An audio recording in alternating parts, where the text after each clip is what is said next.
When I turned 70, my doctor looked me straight in the eyes and told me something that completely changed my life. He said, "From this point on, what you stop doing matters more than what you start doing." At first, I didn't fully understand what he meant. I thought he was talking about slowing down, resting more, accepting decline. I was wrong. What he was really warning me about was wasted movement, painful exercise, and routines that quietly break the body instead of protecting it. I'm 74 now, and I want to speak to you directly. If you're watching this, you're probably trying to do the right thing. You might be exercising more than ever, yet somehow feeling worse, stiffer in the morning, more cautious when you walk, more aware of pain than progress. That was me too. I was doing what I was told. More reps, more variety, more effort, and yet my joints hurt more, not less. What shocked me was what the science actually says. When researchers followed adults into their 70s, 80s, and beyond, they didn't find that longer workouts predicted longer life. They found that a small number of basic movement abilities decided everything. How easily someone could stand up, how stable they were on their feet, how efficiently they could move without strain. These factors predicted longevity better than gym time or step counts. So I changed everything. I stopped chasing variety. I stopped pushing through pain. I stripped my routine down to just a few movements that protected strength, balance, and joints at the same time, and something unexpected happened. I got stronger, I moved better, and the daily aches faded. In this video, I'm going to share the only 3 exercises I still do at 74, ranked from least important to most essential. Stay with me until the end, because the number 1 exercise was identified in long-term studies as one of the strongest predictors of living longer, staying strong, and moving pain-free deep into old age. If you're curious about the science behind this, the research sources that guided these insights are listed in the description below. Before we dive in, here's a quick question for you. How old are you and where are you watching from today? Drop it in the comments. I read every single one and reply whenever I can. Now, without any further ado, let's begin with number 3, the simple movement almost everyone underestimates, even though it quietly sets the foundation for strength and pain-free motion as you age. Number 3, walking with intentional progression. Now, I know what you might be thinking. Walking. Really? That is your big revelation? But hear me out, because the way most people walk and the way I'm going to teach you to walk are 2 completely different things, and the science proves it. A massive study published in JAMA Internal Medicine analyzed data from over 16,000 women with an average age of 72 and found that those who walked just 4,400 steps per day had a 41% lower mortality risk compared to those who walked only 2,700 steps. But here's the crucial part that most people miss. The speed at which you walk matters enormously. Researchers from the University of Leicester analyzed data from nearly 475,000 people and discovered that fast walkers lived an average of 15 to 20 years longer than slow walkers, regardless of their body weight. That is not a typo, 15 to 20 additional years of life just from picking up the pace. So, what exactly qualifies as walking with intentional progression? It means treating your daily walk not as a casual stroll, but as a deliberate exercise session with specific goals and gradual increases in intensity over time. When I started this journey 4 years ago, I could barely walk around the block without getting winded and my knees screaming at me to stop. Today, I walk 3 miles every morning at a pace that would leave most people half my age breathing hard, and I do it without any joint pain whatsoever. The key to getting maximum benefits from walking is understanding something called Zone 2 cardio, which simply means exercising at an intensity where you can still hold a conversation, but you are definitely working. Your breathing should be elevated. You should feel warmth spreading through your body, and you might even break a light sweat. If you can sing while walking, you are going too slow. If you cannot talk at all, you're pushing too hard. That sweet spot in the middle is where the magic happens for longevity. To prepare for your walking routine, start by investing in a pair of proper walking shoes with good arch support and cushioning. Worn-out shoes are one of the biggest causes of knee and hip pain in older walkers, and spending $60 to $80 on quality footwear will save you thousands in medical bills down the road. Before each walk, spend 2 minutes doing gentle ankle circles, knee lifts, and hip swings to lubricate your joints and prepare your body for movement. When you actually begin walking, start at a comfortable pace for the first 5 minutes as a warm-up, then gradually increase your speed until you reach that zone 2 intensity where talking becomes slightly challenging but still possible. Maintain this pace for the bulk of your walk, then slow down again for the final 5 minutes to cool down and let your heart rate return to normal. The real secret to making walking truly effective is progressive overload, which means gradually increasing the challenge over time. In your first week, aim for just 10 to 15 minutes of intentional walking. Each week, add 2 to 3 minutes until you reach 30 to 45 minutes per session. Once you have built up your duration, start working on your pace. Try to shave 30 seconds off your time for a familiar route, then another 30 seconds the following month. After that, introduce gentle inclines by walking uphill or using a treadmill with an adjustable grade. This continuous progression keeps your cardiovascular system adapting and improving rather than plateauing, which is why so many people walk for years without seeing any real benefits. They never progress. They never challenge themselves. They just go through the motions. Walking with intentional progression also does something remarkable for your brain that most people do not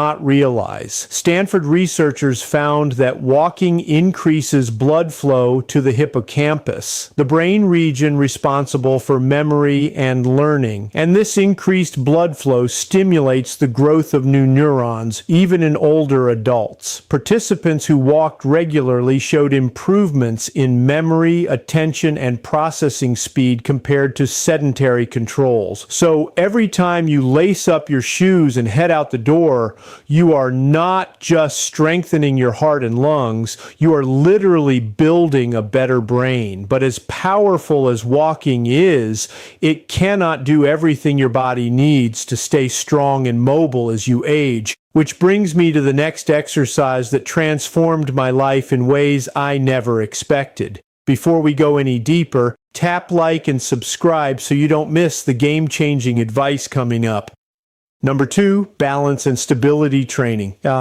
If you are over 60, here's a statistic that should stop you in your tracks. According to the Centers for Disease Control and Prevention, 1 in 4 adults over 65 falls every single year, and falling is the leading cause of injury-related death in this age group. Every 11 seconds, an older adult is treated in an emergency room for a fall, and every 19 minutes, an older adult dies from a fall. These numbers are absolutely horrifying, and the tragedy is that most of these falls are completely preventable with proper balance and stability training. When I was 69, I had a fall that changed everything for me. I was walking down the stairs carrying laundry, missed a step, and tumbled down 6 stairs before crashing into the wall at the bottom. I fractured 2 ribs, bruised my hip so badly I could not walk for 3 days, and spent the next month terrified of stairs. That fall was my wake-up call. I realized that my balance had been deteriorating for years, and I had simply ignored it, assuming it was just a normal part of getting older. But here's what the research shows. Balance is not something that inevitably disappears with age. It is a skill that can be trained, maintained, and even improved well into your 80s and 90s if you practice it consistently. A study published in the British Journal of Sports Medicine found that older adults who perform balance exercises 2 to 3 times per week reduced their risk of falls by 24%.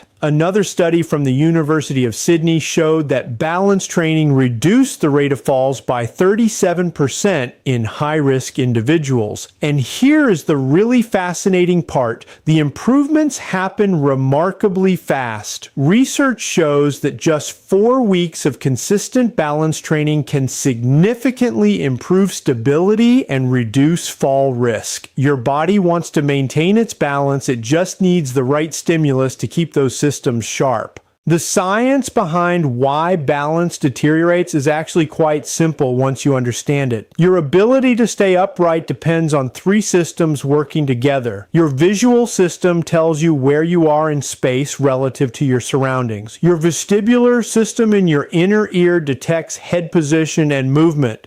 And your proprioceptive system, which consists of sensors in your muscles, tendons, and joints, tells your brain where your limbs are positioned without you having to look at them. As we age, all 3 systems naturally decline. But the good news is that all 3 can be trained and improved through specific exercises. To get started with balance training, begin with something as simple as standing on one leg while holding onto a sturdy chair or counter for support. See how long you can maintain this position, then try to beat that time the next day. Once you can hold a single leg stance for 30 seconds with light support, progress to doing it with just fingertip touch on the chair, then eventually no support at all. From there, try closing your eyes while standing on one leg, which removes your visual system and forces your vestibular and proprioceptive systems to work harder. This single progression, which takes most people about 6 to 8 weeks to master, will dramatically improve your balance and reduce your fall risk significantly. The next level is adding what researchers call perturbation training, which simply means practicing recovery from small losses of balance. Stand with your feet hip-width apart and have someone gently push you from different directions, or stand on an unstable surface like a foam pad or folded towel. These challenges force your body to make rapid corrections and strengthen the neural pathways responsible for balance recovery. Another incredibly effective exercise is tandem walking, which means walking in a straight line, placing one foot directly in front of the other like you are walking on a tightrope. Try to take 20 steps forward without losing your balance, then turn around and walk back. Most people find this surprisingly difficult at first, but with practice it becomes second nature. Tai Chi deserves special mention here because the research supporting it for balance improvement in older adults is overwhelming. A meta-analysis of 10 randomized control trials found that Tai Chi reduced falls by 43% compared to control groups. The slow, deliberate movements challenge your balance in constantly varying ways while simultaneously improving strength, flexibility, and body awareness. If there is a Tai Chi class at your local community center or senior center, I strongly encourage you to try it. The best time to do balance training is first thing in the morning after your joints have loosened up a bit. But really, any time works as long as you do it consistently. Start with just 5 minutes a day and gradually build up to 10 or 15 minutes. The key is making it a habit rather than something you do occasionally when you remember. I do my balance exercises every morning while my coffee is brewing, and that simple routine has transformed my confidence and stability. I no longer grip railings with white-knuckle terror. I no longer watch the ground obsessively when I walk. I move through the world with a sense of physical security that I did not realize I had lost until I got it back. And while balance training gave me back my confidence, the number one exercise on this list gave me something even more precious, something that research now shows is the single most important factor in healthy aging.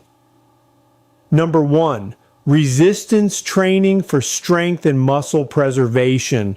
Everything I have shared so far about walking and balance training is important, truly important, but if you only take one thing from this entire discussion, let it be this. Resistance training, also known as strength training, is the single most powerful intervention we have for extending lifespan, preserving independence, and maintaining quality of life as we age. The evidence supporting this statement is not just strong, it is overwhelming to the point where major medical organizations now consider it malpractice not to prescribe resistance training to older adults. Let me share some of the research that convinced me to make this the cornerstone of my fitness routine.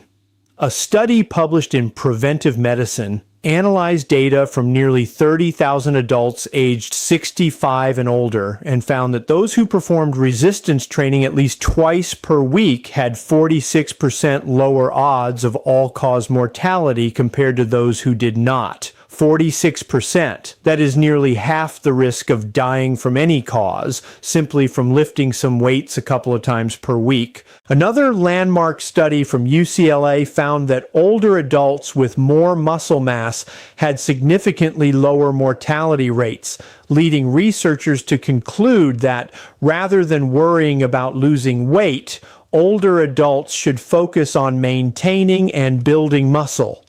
A fascinating paper from the Mayo Clinic used muscle biopsies to examine the cells of older adults before and after a resistance training program and discovered something remarkable. The resistance training actually reversed aging-related changes in the muscle cells, essentially making them function more like younger muscle tissue.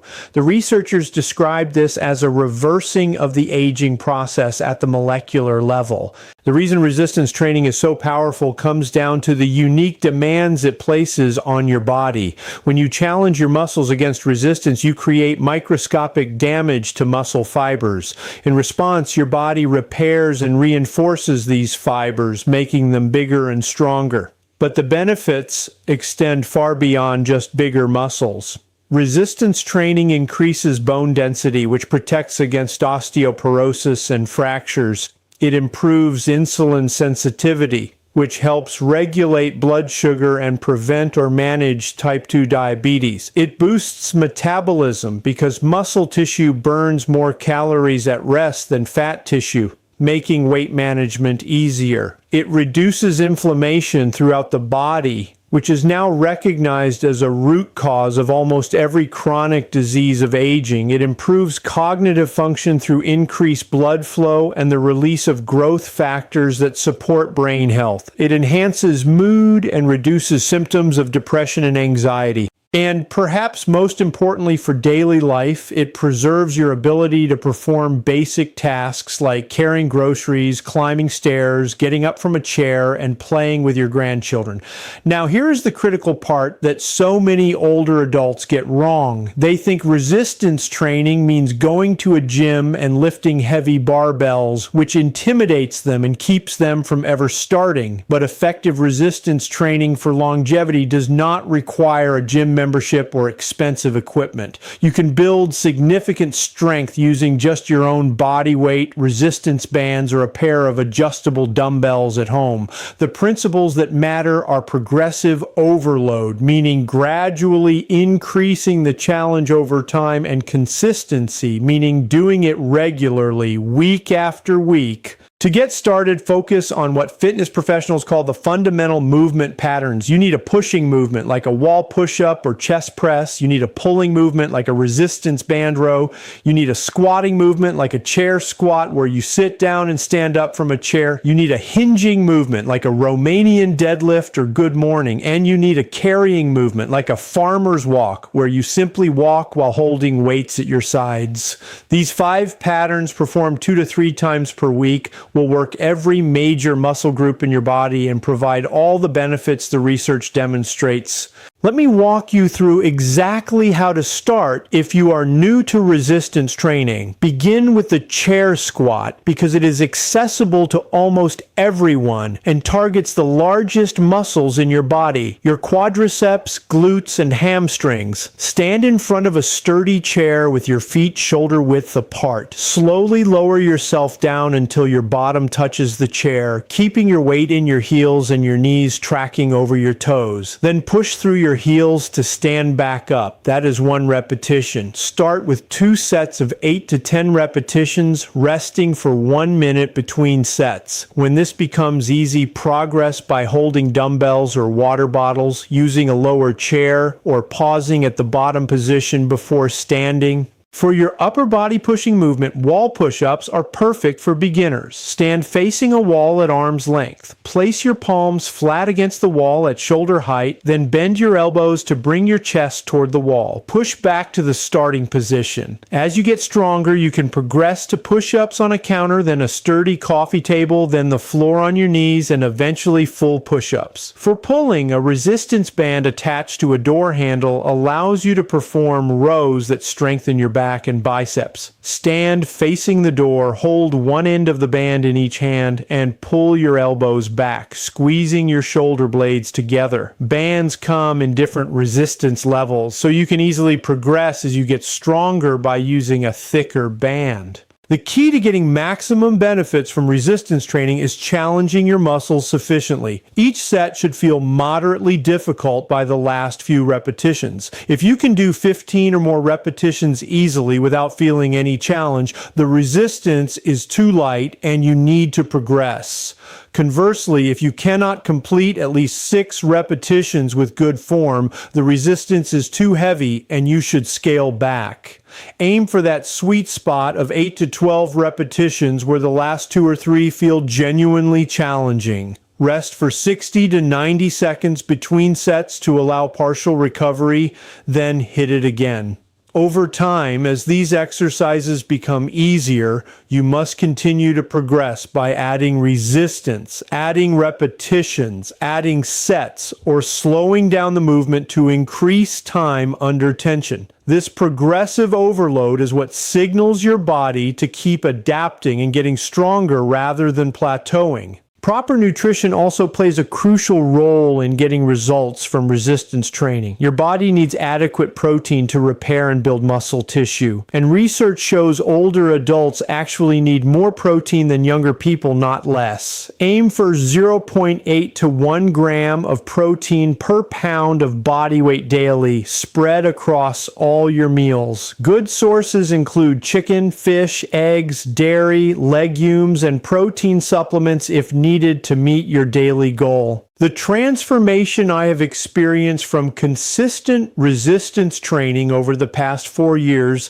still amazes me. When I started, I could barely do 5 wall push-ups. Now I do full push-ups on the floor. I could not get off the toilet without using my arms. Now I can squat with 30-pound dumbbells. I had chronic lower back pain that doctors told me was just part of aging. It disappeared after 6 months of strengthening my core and posterior chain. My balance improved because stronger leg muscles support better stability. My energy increased because more muscle means more mitochondria producing cellular energy. My sleep improved because resistance training helps regulate circadian rhythms and promotes deeper sleep. My confidence soared because feeling strong in your body changes how you carry yourself through the world. This is not about looking like a bodybuilder or impressing anyone at the gym. This is about maintaining the physical capacity to live your life on your own terms, to remain independent, to stay out of nursing homes, to pick up your grandchildren, to travel, to garden, to do whatever brings you joy without your body holding you back. So, there you have it. The 3 exercises that have transformed my life at 74 and that research consistently shows are the most powerful tools we have for extending lifespan, maintaining independence, and living without pain. Walking with intentional progression strengthens your heart, lungs, and brain while being accessible to almost everyone regardless of fitness level. Balance and stability training protects you from falls, which remain the leading cause of injury-related death in older adults. And resistance training preserves and builds muscle mass, which is now recognized as one of the most important predictors of longevity and quality of life as we age. You do not need expensive equipment. You do not need a gym membership. You do not need to spend hours every day exercising. What you need is consistency, progression, and the commitment to treat your body as the precious vehicle that carries you through this one life you have been given. Start small if you need to. 5 minutes of balance work in the morning, a 10-minute walk after lunch, 2 sets of chair squats before dinner.